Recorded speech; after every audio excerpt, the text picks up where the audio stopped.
Basically, what you should aim for is from the instant you wake up in the morning to the instant you lose consciousness at night, for the great majority of that time, you are doing formal practice. Either you're sitting or you're moving, and the moving could be walking, it could be stretching, it could be taking a shower, it could be eating your meal. But you try to maintain a continuity of practice. The one exception to that, which would be more like a practice in life situation, is what we're doing right now. It's fine with me if you are entering formless samadhi as I'm talking and maintaining a formal practice and not listening to me in terms of content. That's fine. But you may want to listen to some of this content also, in which case it's a little bit of going back and forth. Or maybe, you're mostly just listening to listen and it's just like ordinary things. So interviews, group process, that kind of stuff, that's a practice in life situation where you go in and out of technique as you wish. But other than those times, all the other times, chanting, waiting for me to get here, what have you, putting your clothes on, taking a shower, try, if you can, to have a well-defined technique going. What technique? Doesn't matter. Whatever appeals to you under different circumstances. There's sort of like two kinds of people on this planet. There's the way most people are, and then there are people that think about their day in terms of opportunities to cultivate and apply their mindfulness skills. And it's just a whole different way to approach life. Many of you have probably read the Don Juan books, the Carlos Castaneda books, Teachings of Don Juan and so forth. And if you haven't, there are these great classic, it was written by an anthropologist from UCLA who started to study a Yaqui Indian who lived in Arizona and in Mexico as an ethnographic study. And eventually, even though he was a scientist and a modern anthropologist, he actually got pulled into the cultural view of that Indian and stopped being an anthropologist and became a shaman and wrote about it. But anyway, the native teacher that he calls Don Juan, that's not the guy's real name, but that person was not just a medicine person. That was not just a power healer kind of person. It's absolutely evident, abundantly evident when you read that material, that Don Juan knows about impermanence, no self, and emptiness. He has the liberated consciousness, which can result from those traditional practices in some cases. So, reason I'm mentioning this is there's a lot of incredible sound bites in those writings. One of the things that Don Juan told Carlos was the ordinary person thinks about their life, everything in life, in terms of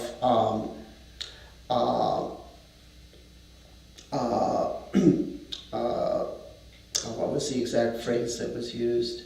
In terms of fortune and misfortune. But the person who sees thinks about everything that happens in life as an opportunity, a challenge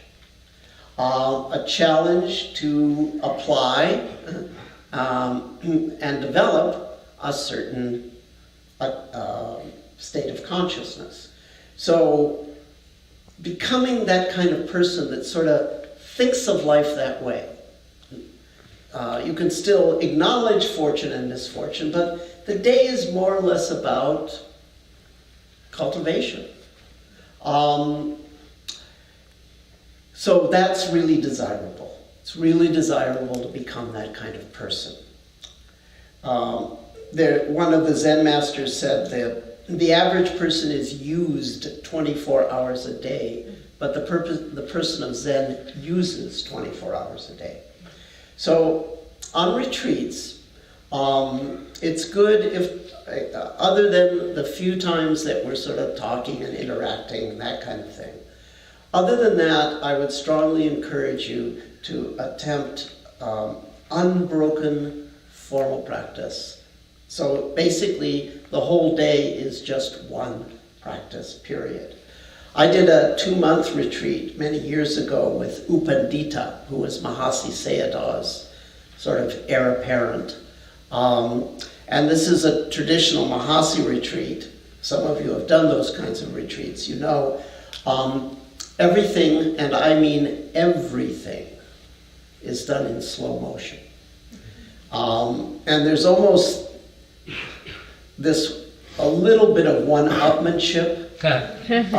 Who could be the last person to get to the dining hall? Now, mind you, the dining hall is only about 30 yards from the meditation hall. And there were people that, you know, it was 45 minutes by the time they got to the dining hall. And this is everything, okay? So it's a 2-month retreat, so, you know, occasionally you have to do laundry or whatever, and it's like, so you're doing your laundry in slow-mo, and it's like 2 hours to do your laundry. And by the way, that's just 3 pairs of underpants. You know? And so it's absolutely continuous practice. Sit, walk, sit, walk, sit, walk, walk, sit, walk, sit, eat, sit, walk, like that. And that's all you do all day. They suggest that you sleep for 4 hours, so that leaves 20 hours of noting practice to do every single day for 2 months. It's incredible.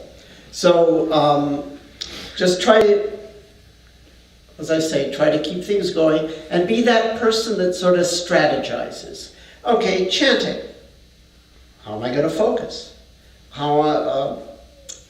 You'll have a clear-cut strategy. It could be a lot of things. Maybe it's a focus out. You're going to listen to the sound. You're going to merge with the sound. Or maybe you're going to merge with the physicality of the breathing of the chanting. Or maybe it's a nurture positive. After all, that's what chanting originally was. The mantras and so forth. You did visualization, you had the mantra going. Or maybe it's like a flow, or your grok on how the chanting induces restful states. Basically, a lot of our agitation is mental talk.